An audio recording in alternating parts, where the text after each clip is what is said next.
jaanong maedi a tletseng ha a dirang dilo ka ha a di dirang ka teng ba ka tswelela bone mme go na le ha ba tla emisiwang teng mme ha ba ema go tla ema go tlheleng ga se gore ga gona bokgoni a ngolesa batho gore ba ikgakologelwe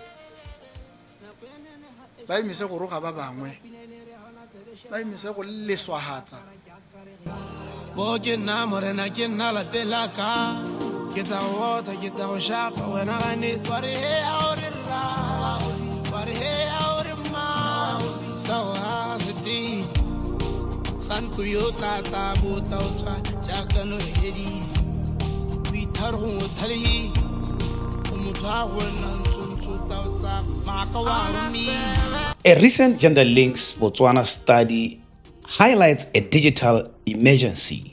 46% of women surveyed in Botswana have faced online violence, including cyber stalking, image-based abuse, and deepfake exploitation.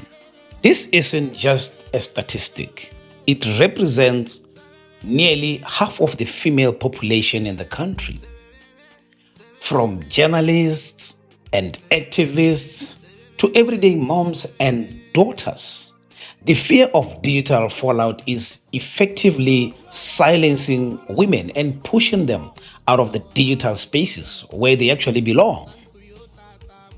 Global cyberbullying rates have surged, with over 58% of youth reporting lifetime victimization. But in Botswana, the issue is uniquely personal. Constant connectivity means the abuse follows you from the classroom to the living room. There is no log off from the trauma. For our youth, home is no longer a sanctuary when harassment is always just one notification away. Now, online violence is a silent epidemic. While Botswana recorded 320 cybercrime incidents in 2024 alone, this is just the tip of the iceberg. Many suffer in silence due to shame, fear of retaliation, or the mistaken belief that it's just the internet. But the law is clear. Cyber harassment and stalking are criminal offenses under the Cybercrime and Computer-Related Crimes Act. Silence only protects the perpetrator. Knowing your rights is the first step to breaking the cycle. Today, we are diving into a toxic habit poisoning our timelines, the instant pivot to insults. Why is it that the moment someone disagrees with your opinion online, they skip the logic and go straight for the jugular? We are breaking down why the internet turns regular people into keyboard warriors and how to handle the heat without losing your cool. You post a take on politics, sports, or something as harmless as pineapple on pizza, and the comments explode. Instead of a civil debate, it's instant character assassination, low IQ, disgrace, or even worse. But why? Because the internet creates a shield of invisibility. Without eye contact or physical presence, people stop seeing you as a human being and start seeing you as a target. It is not just words on a small screen. It is real pain. It is real fear, real silence forced on people who should feel safe sharing their thoughts. Can we fix this mess? Or is social media doomed to stay a battlefield? In Botswana, with smartphones in almost every hand and platforms like WhatsApp, Facebook, X, and TikTok connecting us 24/7, the issue is exploding. But so is the fight back. We are going to break down the psychology, look at the statistics, and hear the real stories behind the scenes. We'll also cover the legal reality and what the police are doing about it, before wrapping up with what we can actually do to stop this madness. Now grab your coffee or a cold bottle of Corona and settle in. This conversation is very vital. Let's get into it. Back in the day, if you disagreed, you did it face to face. You would see their eyes flinch or hear their voice crack. That human feedback is a natural break. It forces you to stay civil. But now, that screen is a shield. No eye contact, no tone of voice, and zero immediate consequences. It's like we've stripped away the human part of communication and left only the attack mode. Psychologists call it the online disinhibition effect. John Suller, an American professor of psychology, coined it a couple of years ago. Online, our social filters often fade. We share things we would never say in person because anonymity and digital distance remove the fear of immediate consequences. This online disinhibition takes two forms. One, benign, and two, toxic. Toxic disinhibition manifests as rude comments, insults, trolling. It occurs because the lack of face-to-face feedback makes it easier to dehumanize others and ignore the social cues that normally keep our behavior in check. Your opinion challenges their worldview, their identity, their tribe. Instead of sitting with that unease and debating properly, they attack the person. It's easier, faster, feels like winning. Algorithms feed you with what you like. So any opposing view feels like a rare invasion. How dare this fool disagree with the majority in my feed? Boom!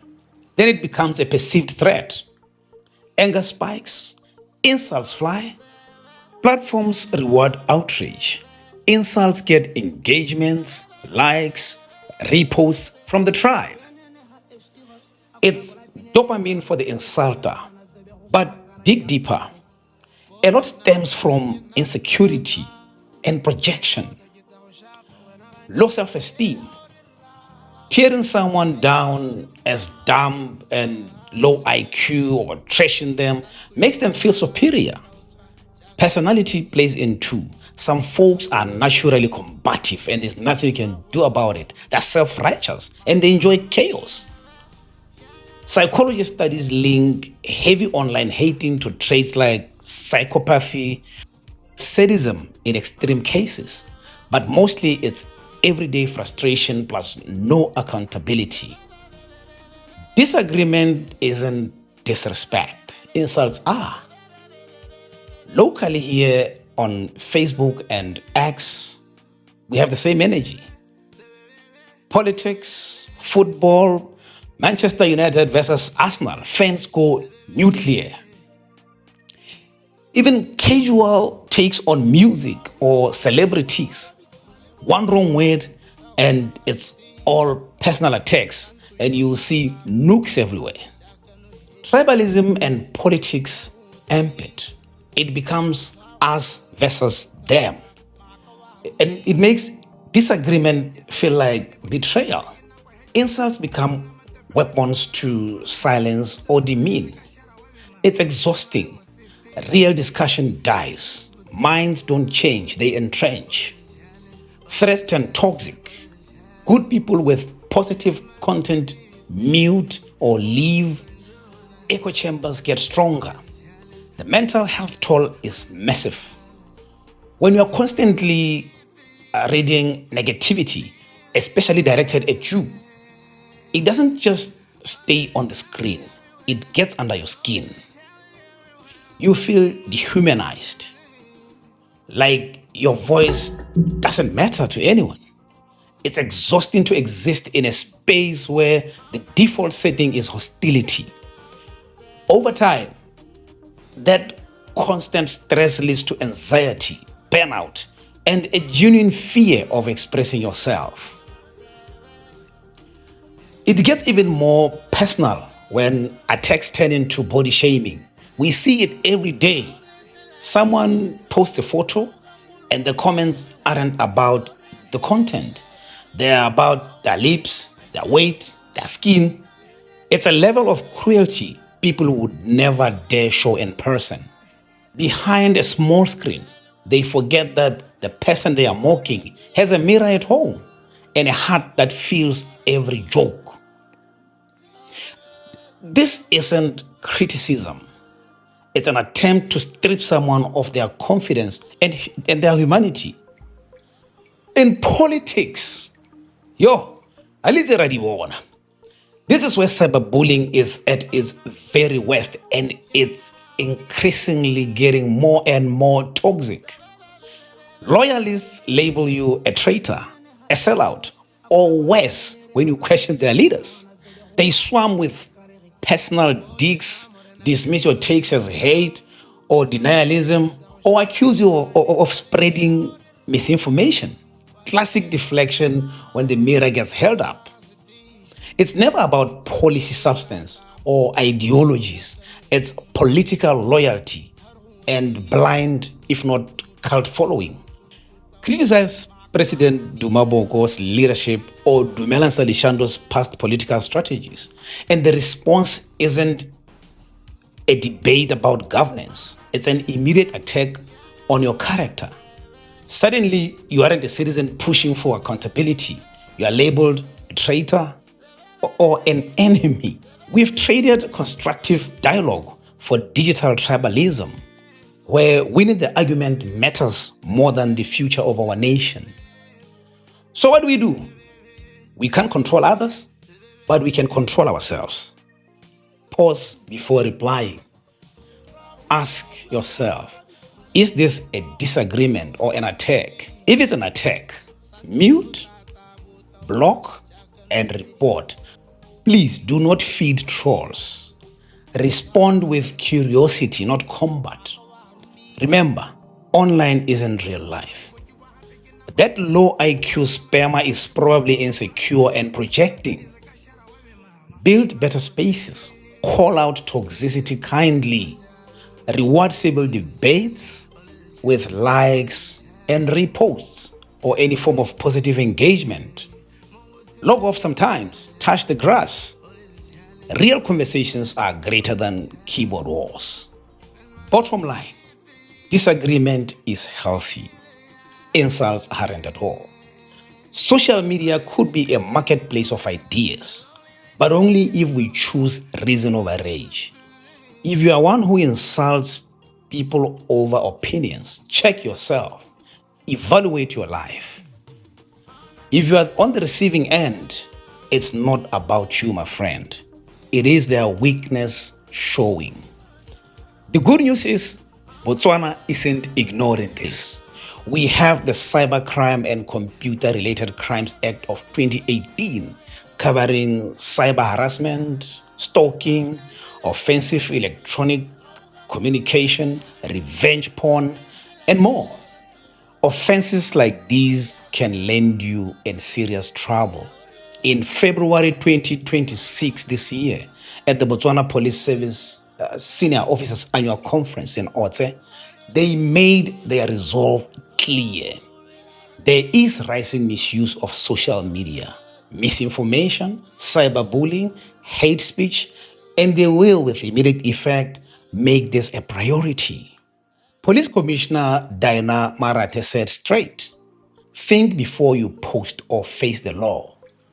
They are strengthening enforcement. They are coming. Prosecutions are already happening. Perpetrators are feeling the sting of consequences. Enforcement is ramping up.